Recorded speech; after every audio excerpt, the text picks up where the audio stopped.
আদালতের রায়ে আইনের শাসন প্রতিষ্ঠিত হয়েছে দাবি করে বিএনপি নেতা ইশরাক হোসেন বলেছেন, আপিল বিভাগের নির্দেশনার পরও মেয়রের দায়িত্ব বুঝিয়ে না দিলে তা হবে আদালত অবমাননার শামিল। একজন মেয়রকে দায়িত্ব বুঝিয়ে দিতে ব্যর্থ হলে অন্তর্বর্তী সরকার আগামীতে ৩০০ সংসদ সদস্যের শপথ কিভাবে পড়াবে, এমন প্রশ্ন তোলেন ইশরাক হোসেন। মুহিবুল্লাহ মুহিবের রিপোর্টে বিস্তারিত। ইশরাক হোসেনকে ঢাকা দক্ষিণ সিটি কর্পোরেশনের মেয়রের দায়িত্ব বুঝিয়ে দিতে টানা আন্দোলন। তুমুল বৃষ্টি উপেক্ষা করে বৃহস্পতিবার সকাল থেকে নগর ভবনে জড়ো হন ঢাকাবাসী ও সিটি কর্পোরেশনের কর্মকর্তা কর্মচারীরা।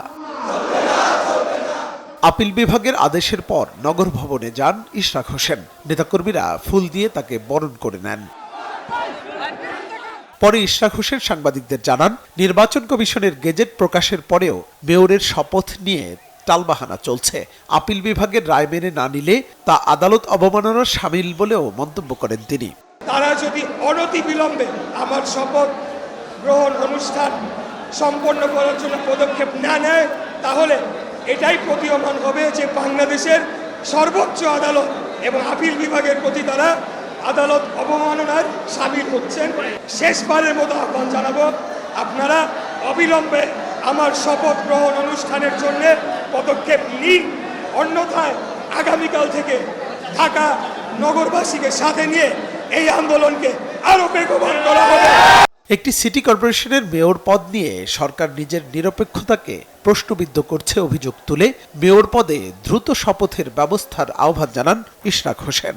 বর্তমান অন্তর্বর্তীকালীন সরকার যে তার নিরপেক্ষতা হারিয়েছে, সেটিকে পুঁজি করে, সেটিকে মাথায় নিয়ে, সেটিকে জনগণের কাছে নিয়ে আমরা আমাদের আন্দোলনকে আরো চূড়ান্ত করার লক্ষ্যে বেগবান করব এবং আগামী জাতীয় নির্বাচনের আগে যাতে একটি সম্পূর্ণ নিরপেক্ষ সরকার ব্যবস্থা প্রতিষ্ঠা হয়, যার অধীনে জনগণ ভোট দিতে পারবে, যেই ভোট দানের মাধ্যমে একটি জনগণের নির্বাচিত সরকার প্রতিষ্ঠা লাভ করবে, সেই পদক্ষেপ আমরা গ্রহণ করব।